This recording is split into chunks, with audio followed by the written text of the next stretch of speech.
உண்ணும் உணவுக்கும் உணர்வுகள் உண்டு. அதில் உப்பும் உரப்புக்கும் என்றும் உரிய இடம் உண்டு. ஹாய் ஃப்ரெண்ட்ஸ், இன்னைக்கு நம்ம உப்பும் உரப்பும் சேனலில் ரவா வச்சு செய்யக்கூடிய ஐஸ்கிரீம் தான் பார்க்க போகிறோம். முட்டை, கண்டென்ஸ்டு மில்க், ஃப்ரெஷ் க்ரீம் இப்படி எதுவும் சேர்க்காம எலக்ட்ரிக் பீட்டர் கூட பயன்படுத்தாம தான் நம்ம இன்னைக்கு இந்த ஐஸ்கிரீம் செய்ய போகிறோம். அன்றாடம் நம்ம வீடுகளில் பயன்படுத்தக்கூடிய பொருட்களை வச்சு ரொம்ப எளிமையாக இந்த ஐஸ்கிரீமை செஞ்சிடலாம். ரொம்பவே சுவையான இந்த ஐஸ்கிரீம் எப்படி செய்யலாம் அப்படின்றத இந்த வீடியோவை லாஸ்ட் வரைக்கும் மிஸ் பண்ணாமல் பார்த்து தெரிஞ்சுக்கோங்க. இந்த ஐஸ்கிரீமோட டேஸ்ட் அட்டகாசமாக இருக்குங்க. இப்போ ரவா வச்சு செய்யக்கூடிய ஐஸ்கிரீம் எப்படி செய்யறதுன்னு பார்க்கலாம். அதுக்கு முன்னாடி நம்ம சேனலை சப்ஸ்கிரைப் பண்ணாதவங்க சப்ஸ்கிரைப் பண்ணிக்கோங்க. பக்கத்தில் உள்ள பெல் பட்டனையும் கிளிக் பண்ணிக்கோங்க. ஒரு பாத்திரத்தில் 1/2 லிட்டர் தண்ணி சேர்க்காத ஃபுல் க்ரீம் மில்க் எடுத்துக்கோங்க. அடுத்ததாக ஒரு சின்ன பாத்திரத்தில் 3 டேபிள் ஸ்பூன் ரவை எடுத்துக்கோங்க. நார்மலாக நம்ம உப்புமாக்கெலாம் யூஸ் பண்ணுற ரவை தான் இது. இந்த பாலில் இருந்து 1/2 கப் அளவு எடுத்து ரவையோடு சேர்த்துட்டு இதை தனியாக ஊற வச்சிடலாம். அடுத்ததாக ஸ்டவ் ஆன் பண்ணிவிட்டு பால் சூடு பண்ணிக்கோங்க.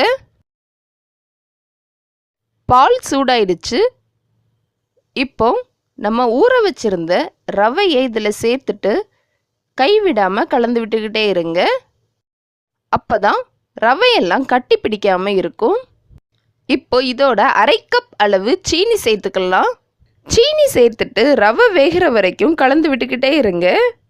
ரவை நல்லா வெந்து கொஞ்சம் கெட்டியாக ஆரம்பிக்கும் போது ஸ்டவ் ஆஃப் பண்ணிடலாம். இப்போ இது நல்லா ஆறிடுச்சு. அடுத்ததாக இதோட 1/4 டீஸ்பூன் பட்டர்ஸ்காட்ச் எசன்ஸ் சேர்த்துருக்கேன். நீங்கள் உங்களுக்கு பிடிச்ச உங்கள்கிட்ட இருக்க எசன்ஸ் எதுனாலும் சேர்த்துக்கலாம். எசன்ஸ் சேர்த்துட்டு நல்லா மிக்ஸ் பண்ணி விட்டுக்கோங்க. இப்போ இதை ஒரு மிக்ஸி ஜாருக்கு மாற்றிட்டு 5 நிமிஷம் நல்லா அடித்து எடுத்துக்கோங்க. அடுத்ததாக இதை ஒரு பாக்ஸில் மாற்றிடலாம். இப்போ இதை க்ளோஸ் பண்ணிவிட்டு 2லிருந்து 3 மணி நேரம் வரை ஃப்ரீசரில் வச்சுக்கோங்க. இப்போ 3 மணி நேரம் ஆயிடுச்சு. ஐஸ்கிரீம் லைட்டாக செட் ஆகிருக்கு. மறுபடியும் இதை ஒரு மிக்ஸி ஜாருக்கு மாற்றிட்டு 5 நிமிஷம் நல்லா அடித்து எடுத்துக்கோங்க. இந்த மாதிரி 2வது முறை அடிக்கும்போது ஐஸ்கிரீம் நல்லா க்ரீமியாக வரும். திரும்பவும் இதை அதே பாக்ஸில் ஊற்றிடலாம். இப்போ இது மேலே கவர் அப்படி இல்லைன்னா அலுமினியம் ஃபாயில் வச்சுட்டு க்ளோஸ் பண்ணிடுங்க.